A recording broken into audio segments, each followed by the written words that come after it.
মানুষ আসলেই মানুষের অবস্থানকে মূল্যায়ন করে, ভিতর থেকে মানুষকে শুধু মূল্যায়ন করে আল্লাহ রাব্বুল আলামিন।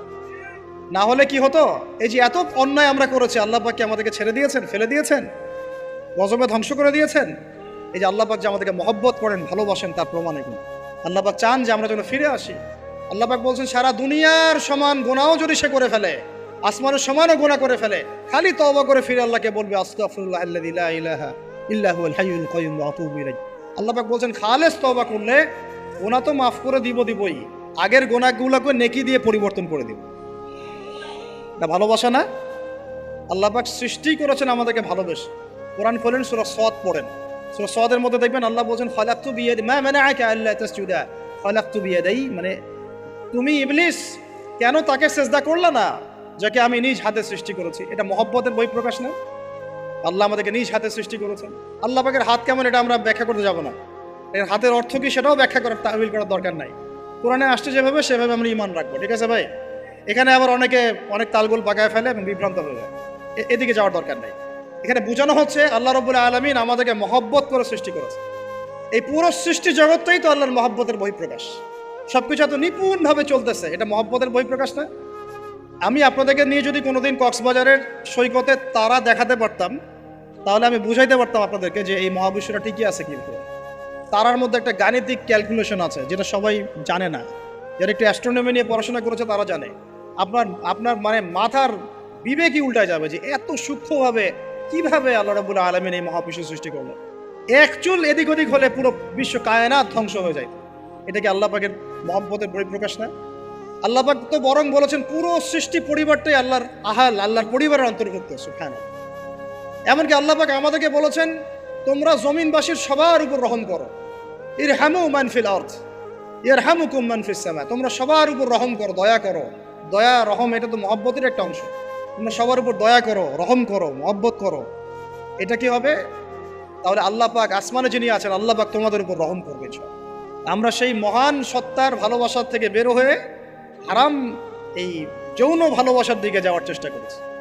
আসলে এটা ভালোবাসা না, যৌনতা, এর দিকে যাওয়ার জন্য এইসব করছি। আল্লাহ পাক আমাদেরকে মাফ করে যেন হেদায়েত দান করেন।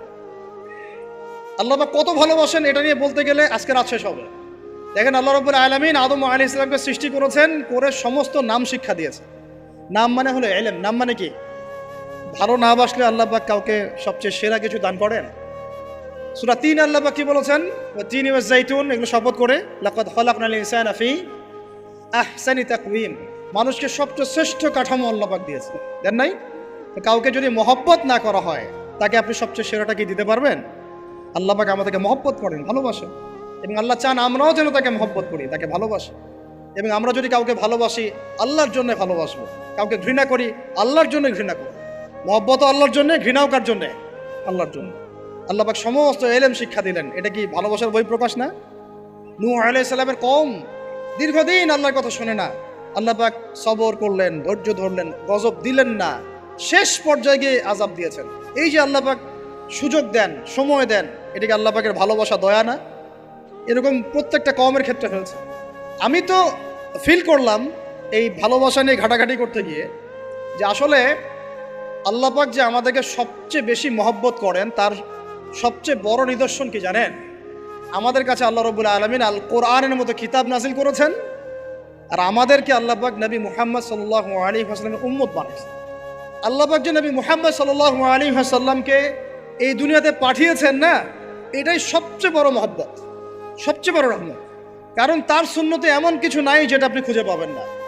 আর তিনি আমাদেরকে যে মহব্বত করতেন, মুহাম্মদ সাল্লাল্লাহু আলাইহি ওয়াসাল্লাম আমাদেরকে যে মহব্বত করতেন, তিনি আমাদেরকে বলতেন যে আমরা তার ভাই। আমরা তার কি ভাই? মানে কি মায়ের পেটের ভাই? এটা বোঝানো হয় না।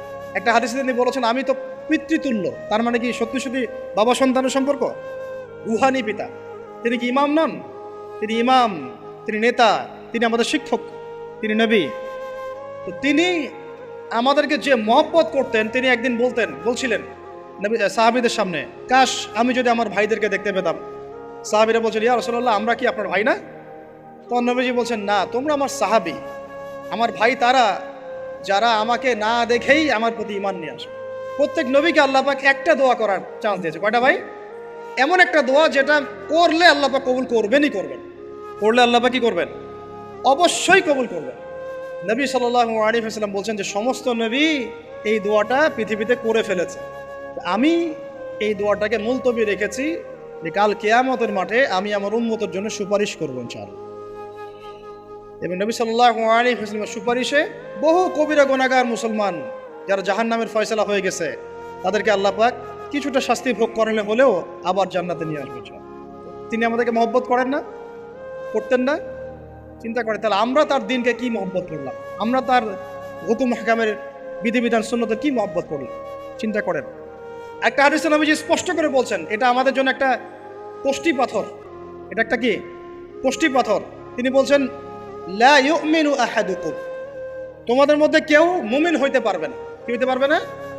মানে প্রকৃত মুমিন হইতেই পারবে না তোমরা, এ আমার উম্মত, তোমাদের মধ্যে কেউ প্রকৃত মুমিন হইতেই পারবে না যতক্ষণ না হাত্তা আকুনা আহাব্বা ইলাইহি মিন ওয়ালিদিহি ওয়ালাদিহি ওয়ান নাসি আজমাইন, যতক্ষণ না আমি মুহাম্মদ সাল্লাল্লাহু আলাইহি ওয়াসাল্লাম তোমাদের কাছে নিজের কি সন্তান, নিজের বাবা মা এবং সমস্ত মানব জাতির থেকে বেশি প্রিয় না হচ্ছে।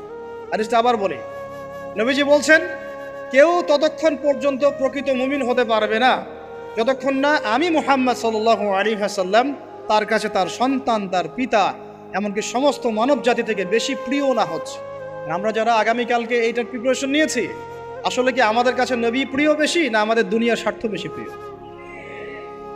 যারা এগুলো করবে তাদের কাছে কি সত্যিই নবী প্রিয়? তাহলে তারা করতে পারতো না। যদি নবী আমাদের কাছে সবচেয়ে বেশি প্রিয় না হয়, আমরা মুমিন হতে পারছি না। আর যাদের কাছে নবী প্রিয় তারা কখনো এমন হারাম কাজে যেতে পারবে না। যারা যাচ্ছে তারা কখনোই নবীকে ভালোবাসে না।